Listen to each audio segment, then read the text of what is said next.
back to the Executive Business Seminar. If you are a business owner, corporate executive, or anyone ambitious about their career growth, then this show is where you need to be. With additional tips and strategies, here is author, trainer, and host of today's show, Dr. Reesa Woolf. We're speaking today to Carol Heiberger. Carol Heiberger is an extremely experienced and, I would say, well-versed person, to say the least, in business lingo across many, many silos, across many, many industries and levels in an organization, both small business and also in large corporations. What Carol has done is create the ExecuSpeak Dictionary. In fact, if you'd like to find Carol Heiberger, her email address is carol@execu, which is EXECU, ExecuSpeak Dictionary, spelled just the way they sound, .com. Carol at ExecuSpeak Dictionary. And in fact, that is her email, her website, ExecuSpeakDictionary.com. What's important is that she's created this dictionary that has in it words that are used in different industries that are specialized words, acronyms, jargon. So it's very different than any other sort of thing that I've seen. Very helpful if you're calling on a certain industry and you want to know what are the in terms, what are the subtleties, so that you can be part of the conversation. And as Carol says, you can be in the conversation instead of wondering what the conversation is all about. Well said. It's really a wonderful thing. And what's so clever is that you've put it into an app. So if someone goes with an iPhone, for example, how would they download your app, for your free app? Okay, so to get the free app, you go to the iTunes store on your phone, and under search, type in the letters EXECUS, and ExecuSpeak Dictionary should pop up as your option. And then you just click on that. It's easy enough. Then once you click on that, you can download. The free portion is about 144 words, which is a great cross-section to give you an idea of the way it works, how the app works, how it's alphabetical, how it's organized by subject, how easy to read and understand. And then the rest of the original book, which is 500 terms in total, you can download the rest of the book for 99 cents. Well, Once that's the deal of a lifetime. You what? That's a deal of a lifetime. This is an extraordinary book. It is an extraordinary book, and if you want, you can buy the book on Amazon, but then you're going to be paying $23.95. Good. And people who have Android phones, I'm sure you're used to hearing iPhone directions and can adjust and translate for yourself. The bottom line is it's ExecuSpeak, and the person's name is Carol Heiberger, Heiberger. She's on Facebook. If you just type in ExecuSpeak Dictionary, I searched her, and everything comes up. So you can easily find Carol and her material. Did you have any special training in linguistics or speech therapy? How did you, I know that your intuition realized, and you realized, just your broad range of experience, that if people could speak each other's language and appreciate the subtleties, more could get done. Did you have special training for this? I taught myself. I ended up learning. There was some of it that was instinct, just because, like I said, my mom was an English teacher. And so when I started doing this and putting together the plain English sentence, it was as though my mother was sitting on my shoulder and simply saying, use it in a sentence, dear. Because that's how I got brought up. Every time I was learning a new word, she would be, use it in a sentence. And so I kind of just did that. And then as I was doing the research on actually through teachers of English for speakers of other languages, it was there that I was introduced to linguistics as a discipline and learned so much about linguistics and how people learn language that I realized that my mom was wise beyond her years. I learned through that, through the linguistics professors that I met, that it takes 7 to 20 repetitions of a new word or a new phrase to make it your own. 7 to 20. Mm-hmm. And they're not really sure why 7 versus 20 in any particular situation. I think it has to do with whether or not you have the context. So if you're familiar with financial terms and you're adding in another finance term, then it fits and it's comfortable and it's 7 repetitions. Mm-hmm. But if you're completely unfamiliar with finance, then trying to add another term is really difficult. Mm-hmm. Just because of... Mm-hmm. Sorry. Mm-hmm. That's all right. Just because of context. And one of the examples I would use is, what's the difference between a current asset and a fixed asset? If you don't know what an asset is, then the differences between the different kinds of assets isn't going to come easy. Understandably. Yes, absolutely. I'll tell you that I have coached people who speak English as a second language. I have a whole separate coaching company for public speaking called Accent on Public Speaking.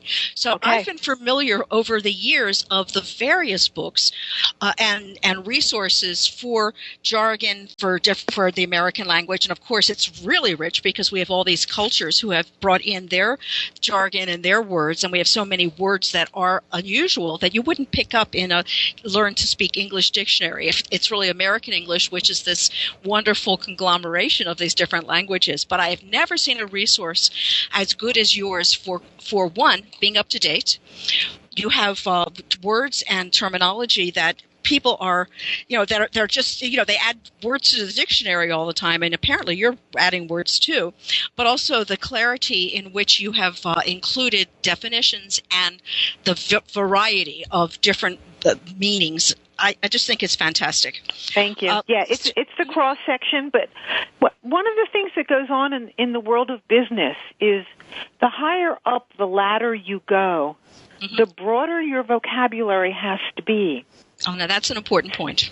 That is. And so if you're a marketing professional, you have a lot of the marketing vocabulary at your fingertips. But the day after you get promoted, you have to start attending meetings about finance and legal issues and regulatory, because that is what getting promoted is all about. Mm-hmm. And so one of the things that I understand this book can be used for is you can read through the index, the subject matter indexes, and right away you'll get a feel for the words of another business discipline. And you can do that in 10 minutes the night before the big meeting. And say, I know this term and I know that term, and get yourself comfortable with the things that you think you might be hearing the next day. I want to underline what Carol is saying. She has gone to the effort not only of giving these very comprehensive definitions, but also she has an index of just the terms themselves, which of course is frequent, but then she has them under categories. So, for example, when your marketing marketing person becomes a manager, they have to talk to operations. There's a whole list of operations terms on page 156. They have to talk about personal finance. Well, that's on page 156 also. Sports metaphors, statistics terms when you're talking to those departments, accounting terms. These are things that are going to make the new manager savvy, and for someone who promoted that person, it will help you get the person up to speed much more quickly. What kinds of feedback have you gotten from people about your book and their use of it? It's good, and it's fun. So one young lady sent me a note and said, "Oh my God, I'm so glad she's so glad she sprung for the 99 cents to pay for the full app, because she was putting together a loan application and it made it easier for her to write." Because she was able to take some of the words that were not really comfortable for her and then quickly look it up real fast and say, oh, okay, so if I use it this way in a sentence, I can make my point. So I've heard from several people that it's really good for writing. It's good for reporters who are writing. because sometimes they get tired of using the same phrase again and again and again, and it gives them some other language that they can grab onto pretty quickly. Another user of the book found herself working with a consultant. I shouldn't be so negative about that because I spent a portion of my career as a consultant. Okay. But I get it. Consultant speak is its own thing. And she was telling me that during the time she would be talking to him, it would be so confusing. And every evening she would get home from work and she would flip through ExecuSpeak Dictionary in order to find the terms that he had been using during the day. And sometimes she would just take notes so that she would be able to look it up later. And that after a couple of weeks of doing this, she then started looking up words and phrases that she could use to test the consultant. Oh, really? She wanted to turn the tables. Yeah. She was turning the tables. This is so that grand. was fun. That was fun. This is grand. I can see that someone coming up who just feels so often people who are new in their career or have changed companies or changed industries, there is a learning curve and they want to feel, I want to fit in. I want people to perceive me as someone in the know. And I can say that you need more than school learning. You need more than working in another company. You really have to be savvy in conversations. You really have to be able to use the language that people are using and easily understand. Certainly, every time you hear a new word, anyone, what I do is I write it down, I look it up, and I do what you suggest, which is use it frequently for about 2 days so that I can get it stuck in my head, the meaning and the usage of it.